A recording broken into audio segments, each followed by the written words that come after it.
El 25 de noviembre de 2006, un hombre salió de un palenque en Tamaulipas con su primo, su chofer y su representante.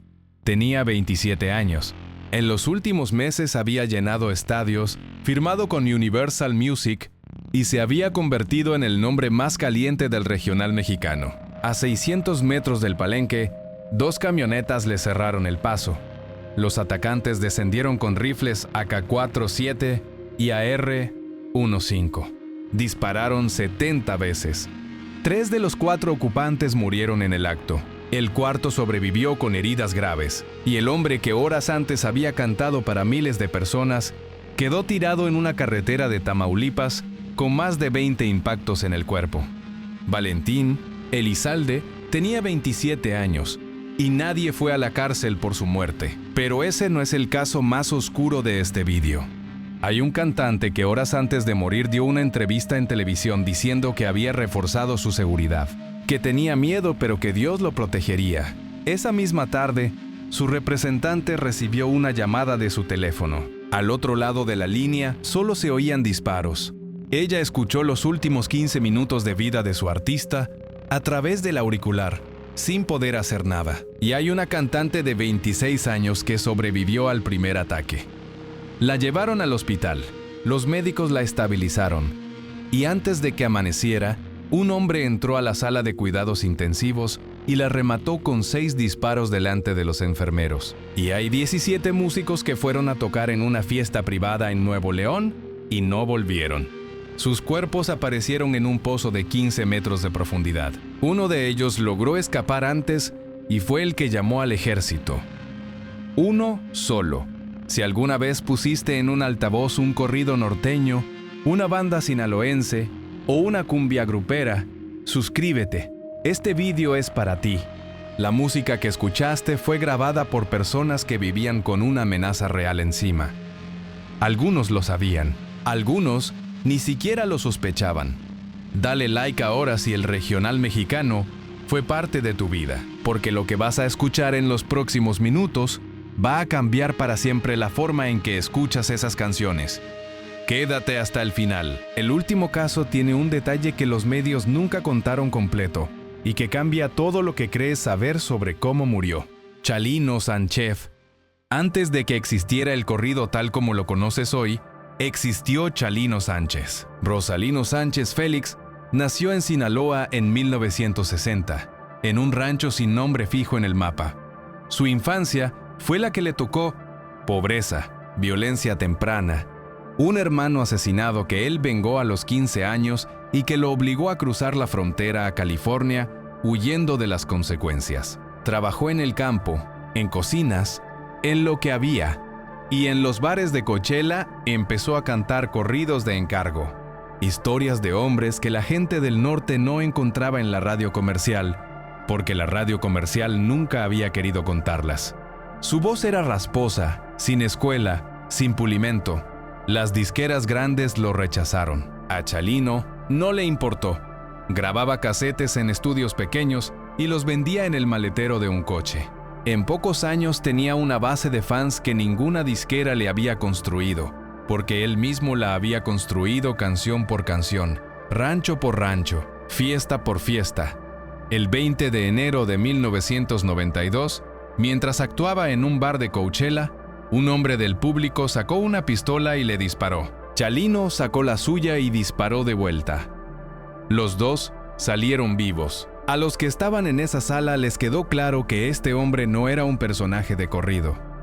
Era el corrido. 4 meses después, el 15 de mayo de 1992, Chalino dio su último concierto en Culiacán, Sinaloa. Lo que pasó esa noche está grabado en video y sigue circulando en YouTube más de 30 años después. Durante la actuación, alguien del público le pasó una nota al escenario.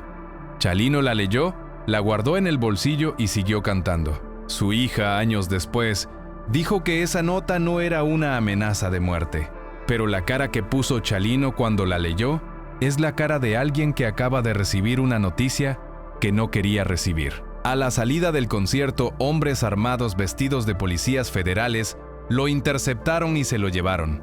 Su cuerpo apareció la mañana siguiente a un costado de una carretera.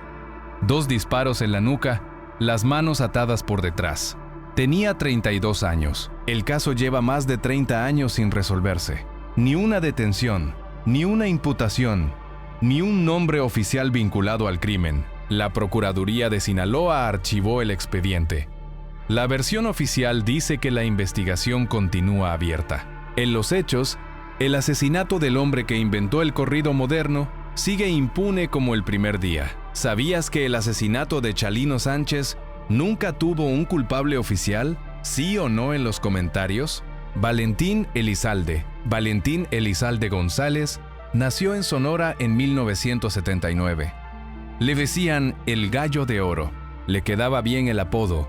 Había algo en él que combinaba presencia, actitud y una voz que no pedía permiso. Antes de llegar a los 20 años, ya se presentaba en palenques.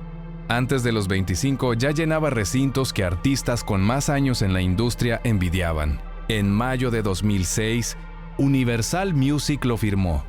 Eso no era habitual. Universal no firmaba artistas de regional mexicano desde las oficinas centrales. Lo firmaron porque los números de Valentín Elizalde no mentían. Era el artista más en ascenso del género en ese momento y la industria lo sabía. El 25 de noviembre de 2006 dio uno de los conciertos más importantes de su carrera en el palenque de la Expo Feria de Reynosa, Tamaulipas. Salió del recinto pasadas las 2 de la madrugada en una Chevrolet Suburban con su representante Mario Mendoza, su chofer Reinaldo Ballesteros y su primo Fausto, apodado El Tano. 600 metros después, 2 camionetas los bloquearon. Los atacantes no dispararon una vez, dispararon 70 veces con rifles de asalto. La carrocería de la Suburban no aguantó nada. Valentín, Elizalde, Mario Mendoza y Reinaldo Ballesteros murieron en el acto. Solo El Tano sobrevivió con heridas graves. Las autoridades contabilizaron 70 impactos distribuidos entre los 3 cuerpos. Valentín tenía 27 años. El detalle que los medios dejaron a medias es el siguiente. En ese mismo concierto de Reynosa, Valentín había cantado un tema llamado A mis enemigos. La letra de esa canción, según múltiples investigaciones posteriores, era considerada por los Zetas como un mensaje directo de El Chapo Guzmán hacia ellos. En esa frontera, en ese momento, cantarla en público equivalía a clavar una bandera en territorio ajeno. Valentín quizás no lo sabía. Quizás sí.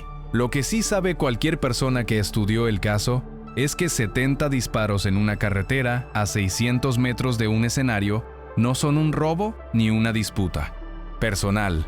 El Tano, único superviviente, pasó años bajo sospecha de la familia. Él siempre lo negó.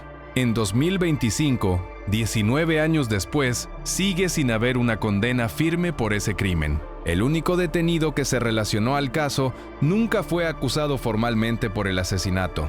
70 disparos. 27 años. Sin condena. Sergio Gómez y Capaz de la Sierra. Para entender lo que le pasó a Sergio Gómez, hay que saber primero lo que era Capaz de la Sierra en 2007. El pasito duranguense era el género del momento. Ritmo rápido, acordeón, tuba, letras directas. Capaz de la Sierra era su máximo exponente. Giraban por todo México y por las ciudades con comunidad mexicana en Estados Unidos. Chicago, Los Ángeles, Dallas. Sergio Gómez tenía 35 años, era el vocalista y la cara del grupo. Y en diciembre de 2007 estaban en el punto más alto que habían alcanzado. El 1 de diciembre de ese año se presentaron en el Estadio Morelos de Morelia, Michoacán.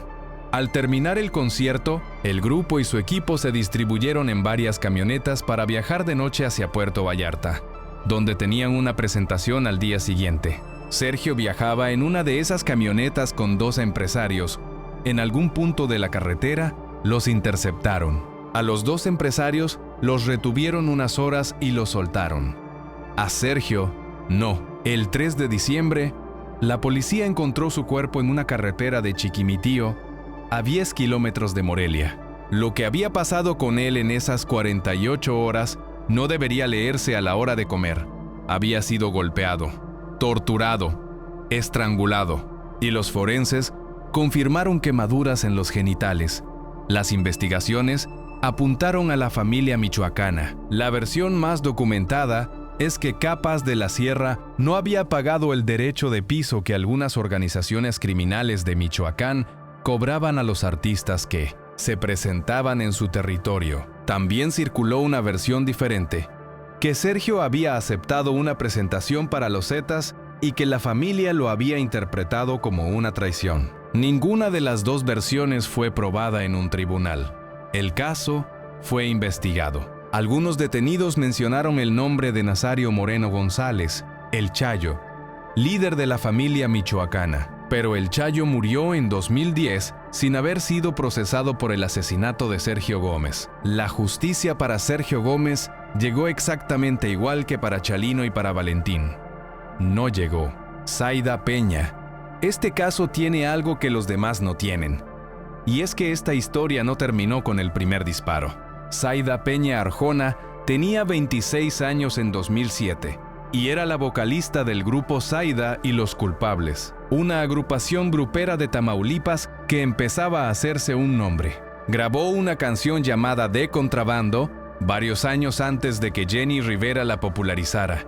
No era una estrella todavía, pero estaba en camino. La noche del 29 de noviembre de 2007, estaba hospedada en un motel de Matamoros cuando la atacaron. La dispararon varias veces. Los paramédicos llegaron y la encontraron con vida. La trasladaron al Hospital General Alfredo Pumarejos. Los médicos la estabilizaron. Estaba en la sala de cuidados intensivos, herida grave pero viva. Antes de las 6 de la mañana del 1 de diciembre, un hombre entró al hospital, pasó por la recepción, llegó hasta la sala de cuidados intensivos y remató a Zaida Peña con 6 disparos en presencia del personal médico. 6 disparos, en un hospital, con testigos. El hombre se fue, y durante mucho tiempo las autoridades de Tamaulipas no dieron con él. El móvil del asesinato nunca quedó del todo claro en los medios. Tamaulipas en 2007 era ya uno de los estados con mayor presencia del crimen organizado en México, un territorio donde los Zetas y el Cártel del Golfo peleaban palmo a palmo. Los investigadores nunca confirmaron públicamente si Zaida tenía vínculos con alguno de los bandos, si fue un ajuste de cuentas o si simplemente estaba en el lugar equivocado. Lo que sí es claro es esto: alguien tuvo la información de en qué hospital estaba, en qué sala, y entró a terminar el trabajo sin que nadie lo detuviera. 26 años. Matamoros. 6 disparos en un hospital. ¿Recuerdas la última vez que escuchaste una canción de los 90 en una fiesta familiar y no pensaste en nada de esto? Eso ya no va a volver. Te leo en comentarios. Y sigue aquí, porque lo que viene ahora es peor. Sergio Vega, el Shaka. Hay una cosa que hace el caso de Sergio Vega diferente a todos los demás. El día que lo mataron, él mismo estaba hablando de la posibilidad de que lo mataran. Sergio Vega Aviña, el Shaka, era uno de los cantantes más queridos de la banda sinaloense. Llevaba décadas en el género. Canciones como Corazón de Oropel y El Rayo de Sinaloa eran himnos para una generación entera de mexicanos. No era un novato que no entendía el mundo en el que vivía. Era un veterano que lo conocía desde adentro. El 26 de junio de 2010, Sergio Vega concedió una entrevista a un programa de televisión. Le preguntaron por los asesinatos de músicos que se habían acumulado en los últimos años. Su respuesta fue directa: yo que navego temas muy fuertes, muchos corridos, tengo mi temorcito y hay que encomendarse a Dios. Esa tarde, Sergio viajaba en su Cadillac rojo por la carretera de Los Mochis, Sinaloa, camino a una presentación en la Feria de Alhuel, a poco más de 1 hora de Culiacán. Llamó a su representante, Ana Luisa Gómez. Le dijo que lo estaban siguiendo. Ana Luisa no colgó. Escuchó todo lo que pasó a continuación. Los 30 disparos, el impacto, el silencio. 15 minutos. Eso es lo que duró la llamada desde que Sergio dijo que lo seguían hasta que no hubo más nada al otro lado de la línea. Un grupo de sicarios del crimen organizado de Sonora interceptó su Cadillac en la carretera y disparó al menos 30 veces. Sergio Vega murió en el lugar. Tenía 44 años. Ese mismo día, horas antes de morir, había desmentido en televisión los rumores que circulaban sobre su posible asesinato. Los rumores llevaban días corriendo por los grupos de WhatsApp y por los noticieros locales. El Shaka los había negado en cámara, y esa misma tarde los rumores se cumplieron.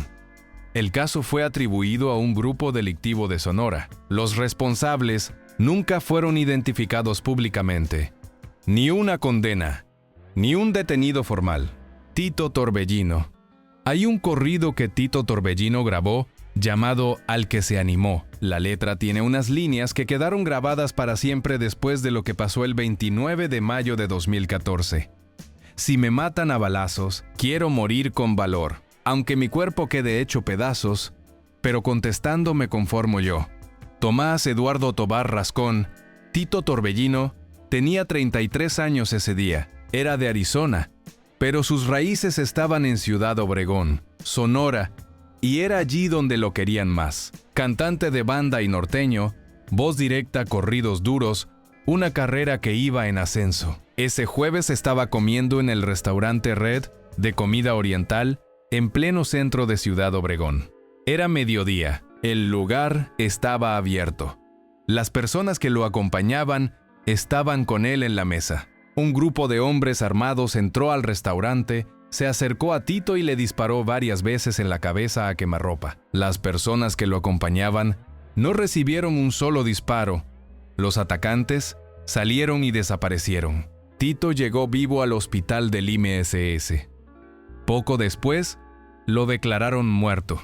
El día siguiente tenía programada una presentación en el palenque de la Expo Obregón 2014. El móvil del asesinato no fue esclarecido públicamente. Sonora en 2014 era territorio de disputas entre varios grupos criminales, y Obregón era un punto caliente. Ningún detenido fue procesado formalmente por su muerte. Y la canción que había grabado antes de morir con esas líneas sobre morir a balazos sigue sonando en YouTube. La letra ya no parece un corrido, parece una despedida. Combo Colombia. Este caso no es de un cantante. Hay 17 personas que fueron a trabajar y no volvieron.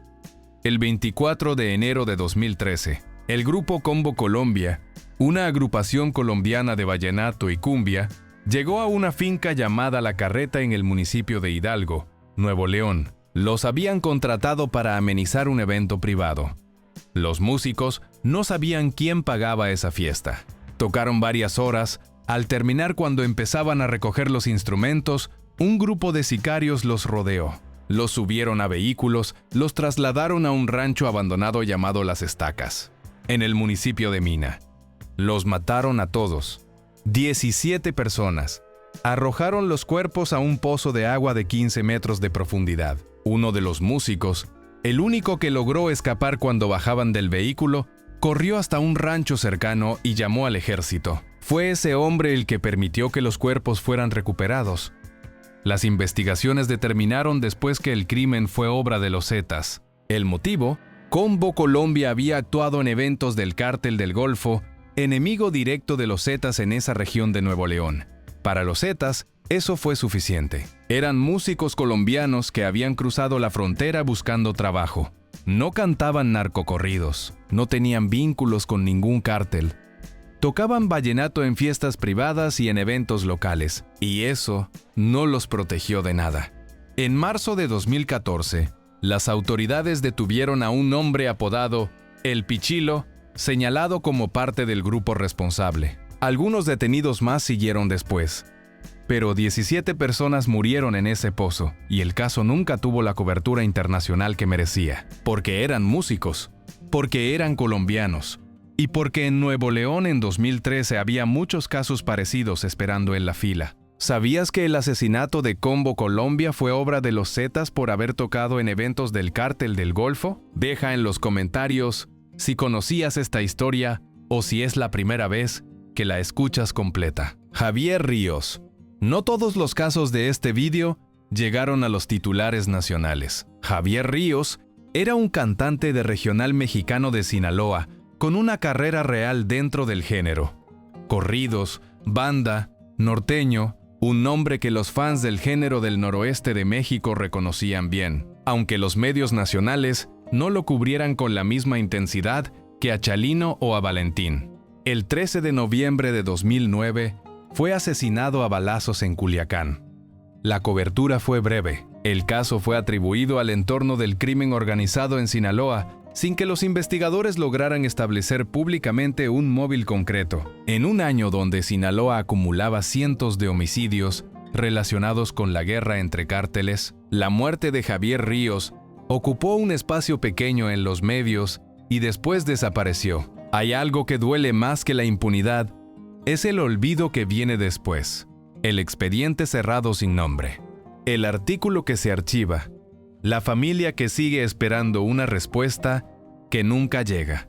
Javier Ríos es uno de más de 60 músicos del regional mexicano asesinados en la última década. La mayoría de sus nombres no están en este tipo de vídeos. La mayoría de sus casos no generaron protestas ni titulares internacionales. Eso también es parte de la historia. Ariel Camacho. Si hay un nombre en este vídeo que representa lo que duele más en una muerte temprana, es este. Ariel Camacho Torres nació en Sinaloa en 1992. 22 años. Fundador de los plebes del rancho de Ariel Camacho. Una voz que en 2 años de carrera activa había conseguido lo que muchos artistas no alcanzan en 20. Un sonido propio, una base de fans que crecía semana a semana y un corrido tras otro que encabezaba las listas de escucha en las plataformas de música regional. El Karma era su canción. La escuchó medio México en 2014. Tiene más de 100 millones de reproducciones en YouTube y sigue creciendo. El 25 de febrero de 2015, Ariel Camacho viajaba en su camioneta por una carretera de Sinaloa. Perdió el control del vehículo. La camioneta volcó. Murió en el acto. Tenía 22 años. Este no fue un asesinato, fue un accidente, pero está en este vídeo porque lo que pasó después de su muerte dice todo sobre el mundo en el que vivía. En las horas siguientes al accidente, en foros, en redes sociales, entre fans y entre personas del sector, la primera pregunta que muchos se hicieron no fue ¿qué pasó?, sino ¿quién fue? Porque el mundo del regional mexicano en 2015 llevaba años enterrando artistas jóvenes con demasiada frecuencia como para que nadie se creyera de entrada la versión del accidente. Las autoridades investigaron. Era un accidente de tráfico. Pero la desconfianza no necesita pruebas.